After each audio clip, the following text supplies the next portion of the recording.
had our first confidence vote when the House passed its updated COVID-19 aid bill.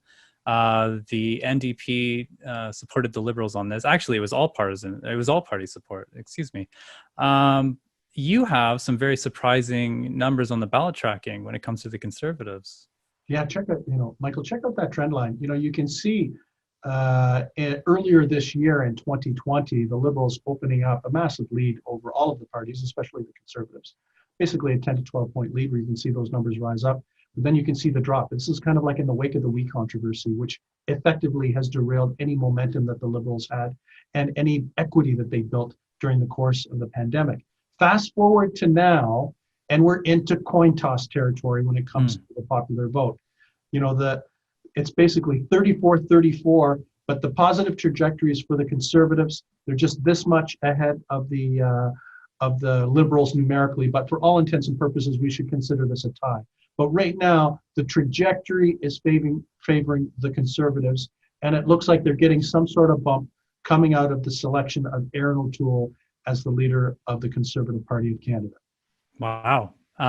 So we'll see what lies ahead for them in the weeks to come. And as I said, all parties supported this bill. It sounds like nobody wants an election right now. But what about the NDP specifically? How are they doing? Well, the NDP aren't really doing that well. They're basically at around 17% nationally in the weekly Nanos tracking. One of the numbers that really pop in a negative sense, or maybe deflate, for the New Democrats has to do with the province of Quebec, which used to be ground zero for the NDP renaissance. Yeah. With Jack Layton and Thomas Mulcair.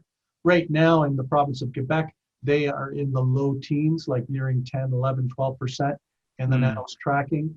And they're a far cry of where they were under both Tom Mulcair and Jack Layton. Probably explains why the New Democrats, although they did talk tough, we have to give them a tip of the hat for that, eventually landed on a deal that was acceptable to them with the Liberals in order for the Liberals to garner their support to get past the speech from the throne. I want to also mention the Greens and the Bloc as well. How are they doing? Well, the interesting thing is, the Greens are going through their own leadership renewal. It hasn't had as much profile as many of the other parties. They're a very important party, the Greens, because about 30% or 3 out of every 10 Canadians are open to voting Greens. So they've got a significant upside. But at around 6% nationally, they haven't really been able to make a significant breakthrough. And I think, the Greens, I've always believed that the Greens are well positioned as a bit of a friendly protest party. Voters that aren't happy with the Liberals or disappointed with the Liberals, are not hot on the Conservatives, that the Greens would be an alternative. And the Green Party is doing well in a lot of other countries, like Germany, for example, and they've done well in provincial elections in Canada. So, but their numbers nationally haven't really moved as a result of their campaign. And for the Bloc, they're at around 7% when we factor the national number, and they're doing quite well in the mid-20s in the province of Quebec. And they probably have their eyes on some of those conservative ridings and New Democrat ridings in the province of Quebec. So that's why they would be okay probably with an election if it ever presented itself. Speaking of the Greens again, though, I mean, climate change isn't going away. It's a major issue, the environment. But when you track the top issues at the minds of Canadians, what's sort of leading the charge right now? Well, COVID continues to lead the charge. After we had that massive spike in concern about the coronavirus early in March, where it was basically off the charts, we saw a bit of a decline. But in the last couple of weeks, there's been increasing concern. About 29% of Canadians cite coronavirus as their top issue of concern. Jobs at around 17, healthcare 11, environment. We were just talking about the environment at 6. And if we were to do, trend line retro hour back in January, the environment was the top national issue of concern, right? In the tail end of 2019, environment was at the top of the list in the high 20s. But it's just been pushed off of the mindset of average Canadians, with their focus being on the pandemic and jobs in the economy. Now, speaking again of the pandemic, if I were in charge of a government, God help us all if that ever happens, Nick, would I trigger an election in the middle of a pandemic, or would I be worried that would, probably negatively affect my chances, let's say. But we're seeing provincial elections. New Brunswick just had one. Saskatchewan's is kicking off.